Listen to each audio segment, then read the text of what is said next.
ನಮಸ್ಕಾರ ವೀಕ್ಷಕರೇ, ಕನಕ ಕರ್ನಾಟಕಕ್ಕೆ ಸ್ವಾಗತ. ನಾನು ಯೋಗೇಶ್ ಈಶ್ವರ್. ವೀಕ್ಷಕರೇ, ತಪ್ಪು ಮಾಡಿದ್ರೆ ಅದು ಯಾರು ಬೇಕಾರಾಗಿರಲಿ ತಲೆ ತಗ್ಗಿಸ್ಬೇಕು. ಆದರೆ ತಪ್ಪೇ ಮಾಡಿಲ್ಲ ಅಂದರೆ ಯಾರಿಗೂ ತಲೆ ಕೆಡಿಸ್ಕೊಳ್ಳುವಂಥ ಅವಶ್ಯಕತೆ ಇಲ್ಲ. ಎಸ್, ನಾನಿವತ್ತು ಹೇಳಕೊಟ್ಟಿರುವಂಥ ಕ್ಷೇತ್ರ ಮತ್ತು ಶಾಸಕ ವಿಜಯನಗರ ಜಿಲ್ಲೆ ಕೂಡ್ಲಿಗಿ ವಿಧಾನಸಭಾ ಕ್ಷೇತ್ರದ ಡಾಕ್ಟರ್ ಐ ಸ್ಪೆಷಲಿಸ್ಟ್ ಅಂದರೆ ಎಲ್ಲ ಮೈನ್ಯೂಟನ್ನು ಕೂಡ ಅಬ್ಸರ್ವ್ ಮಾಡಬೇಕು. ಕಣ್ಣನ್ನು ಆಪರೇಷನ್ ಮಾಡೋರು. ಎಸ್, ವೃತ್ತಿಯಲ್ಲಿ ಐ ಸ್ಪೆಷಲಿಸ್ಟು, ಆದರೆ ಪ್ರವೃತ್ತಿಯಲ್ಲಿ MLA. ಕೂಡ್ಲಿಗಿ ವಿಧಾನಸಭಾ ಕ್ಷೇತ್ರದ ಶಾಸಕರಾದಂಥ NT ಶ್ರೀನಿವಾಸ್ ಅವರ ಬಗ್ಗೆ ಇತ್ತೀಚೆಗಷ್ಟೇ ಬಳ್ಳಾರಿಯಲ್ಲಿ ಒಂದಷ್ಟು ಜನ ಕಾಂಗ್ರೆಸ್ ಶಾಸಕರು ಹಾಗೆ ಕಾಂಗ್ರೆಸ್ನ ಸಂಸದರ ಮನೆಯ ಮೇಲೆ ED ದಾಳಿ ಆಯಿತು. ಇಡೀ ರಾಜ್ಯ ಅದನ್ನ ಗಮನಿಸ್ತು. ಸಾಕಷ್ಟು ಪ್ರತಿಕ್ರಿಯೆಗಳು, ವಿರೋಧಗಳು ವ್ಯಕ್ತವಾದವು. ಕಾಂಗ್ರೆಸ್ ನಾಯಕರುಗಳು BJP ವಿರುದ್ಧ ಹರಿಹಾಯ್ದರು. ಈ ED ಏನಿದೆ, ಜಾರಿ ನಿರ್ದೇಶನಾಲಯ, ಕೇವಲ ಕಾಂಗ್ರೆಸ್ ಅಂದರೆ BJP ಕೃಪಾಪೋಷಿತ ನಾಟಕ ಮಂಡಳಿ ಅಂತ ಒಂದಷ್ಟು ಜನ.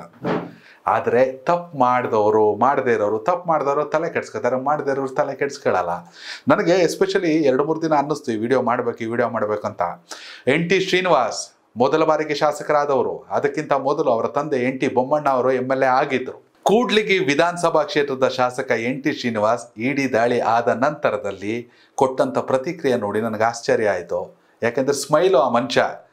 ಓದ್ ಕಡೆ, ಬಂದ ಕಡೆ, ನಿಂತ ಕಡೆ, ಕುಂತ ಕಡೆ ಯಾರು ನೋಡಿದ್ರು ಮಾತಿಗಿಂತ ಮೊದಲು ನಗು ಹೊರಸೂಸ್ತಾ ಇರುತ್ತೆ. ಅದಕ್ಕೆ ನಗುವೇ ಅಸ್ತ್ರ ಅಂತಿರೋದು. ತಪ್ಪೇ ಮಾಡಿಲ್ಲ ಅಂದಮೇಲೆ ಅದು ಇನ್ನೂ ಜೋರಾಗಿರುತ್ತೆ ನಗು. NT ಶ್ರೀನಿವಾಸ್ ಅವರ ಹಳ್ಳಿಯ ಮನೆಯ ಮುಂದೆ ರಾತ್ರಿ ಆದರೂ ಕೂಡ ಸಾವಿರಾರು ಜನ ನಿಂತ್ಕೊಂಡಿದ್ರು. ಅಯ್ಯೋ, ನಮ್ಮ ಶಾಸಕರಿಗೆ ಏನಾಗ್ಬಿಡ್ತಪ್ಪ, ನಮ್ಮ MLAಗೆ ಏನಾಗ್ಬಿಡ್ತಪ್ಪ ಅಂತ. NT ಶ್ರೀನಿವಾಸ್ ಹೊರಗಡೆ ಬಂದು ಹೇಳಿದ್ದು ಒಂದೇ ಮಾತು, ಅವ್ರ ಕೆಲಸನ ಅವ್ರು ಮಾಡ್ಕೊಂಡು ಹೋಗವ್ರೆ, ನಾವು ಯಾಕೆ ತಲೆ ಕೆಡಿಸ್ಕೋಬೇಕು. ಆ ಕಾನ್ಫಿಡೆನ್ಸ್ ಮನುಷ್ಯಂದು ಖುಷಿ ಆಗದ್ರಿ. ಒಂದಷ್ಟು ಜನ BJP ನಾಯಕರುಗಳಾಗಿರ್ಬೋದು ಅಥವಾ ಸ್ಥಳೀಯವಾಗಿ ವಿರೋಧಿಗಳಾಗಿರ್ಬೋದು ಅಥವಾ ಇಡೀ ಜಿಲ್ಲೆಯಲ್ಲಿರುವಂತಹ ಕೆಲ ವಿರೋಧ ಪಕ್ಷದ ನಾಯಕರುಗಳಾಗಿರ್ಬೋದು NT ಶ್ರೀನಿವಾಸ್ ವಿರುದ್ಧ ಅವರಿಗೆ ತಿಳಿದಂತೆ ಒಂದಷ್ಟು ಹುನ್ನಾರ ಮಾಡ್ತಾರೆ ಅಂತ ಹೇಳ್ತಾರೆ. ಆದರೆ ಬರೆದಿಟ್ಕೊಬಿಡಿ, ನಾನು ಹೇಳ್ತೀನಿ, ಕನಿಷ್ಠ ಇನ್ನೂ 2 ಟರ್ಮಿಗೆ NT ಶ್ರೀನಿವಾಸ್ನ ಅಲ್ಲಾಡ್ಸೋಕ್ಕಾಗಲ್ಲ. 2028 ಆಗಿರ್ಬೋದು, 2033 ಆಗಿರ್ಬೋದು. ವಿದ್ಯಾವಂತರು ರಾಜಕೀಯಕ್ಕೆ ಬರಬೇಕು ಅಂದರೆ ಈ ಕೂಡ್ಲಿಗಿ ಏನು ಕಡಿಮೆ ಏನಲ್ಲ. ಸಾಕಷ್ಟು ಜನ ಘಟಾನುಘಟನೆಗಳಿಗೆ ಅವಕಾಶವನ್ನು ಕಲ್ಪಿಸಿತ್ತು. ಆದರೆ ಸ್ಥಳೀಯ ಮನೆ ಮಗ ಅಂತ ಹೇಳ್ತಾರಲ್ಲ, ಆ ವಿಚಾರಕ್ಕೆ ಬಂದಾಗ ಅವ್ರಿಗೆ ಸಿಕ್ಕಿದ್ದು NT ಶ್ರೀನಿವಾಸ್ ರಾಜಕೀಯನ ಉದ್ದೇಶ ಮಾಡ್ಕೊಂಡು ಬಂದಂಥ ಮನುಷ್ಯ ಅಲ್ಲ.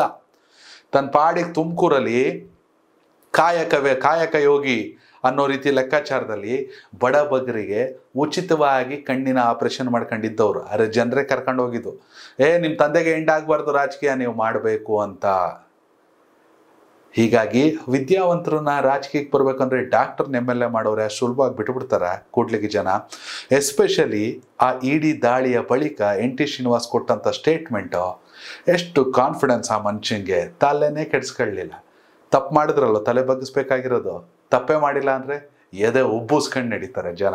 ವೀಕ್ಷಕರೇ, ಕೂಡ್ಲಿಗಿಯ ವಿಧಾನಸಭಾ ಕ್ಷೇತ್ರದ ಮತದಾರ ನೀವಾಗಿದ್ದಲ್ಲಿ NT ಶ್ರೀನಿವಾಸ್ ಅವ್ರ ಕೆಲಸದ ಬಗ್ಗೆ ದಯವಿಟ್ಟು ಕಾಮೆಂಟ್ ಮೂಲಕ ತಿಳಿಸಿ. ಧನ್ಯವಾದಗಳು. ಕನೆಕ್ಟ್ ಕರ್ನಾಟಕ, ಇದು ನಿಮ್ಮ ನೆಟ್ವರ್ಕ್.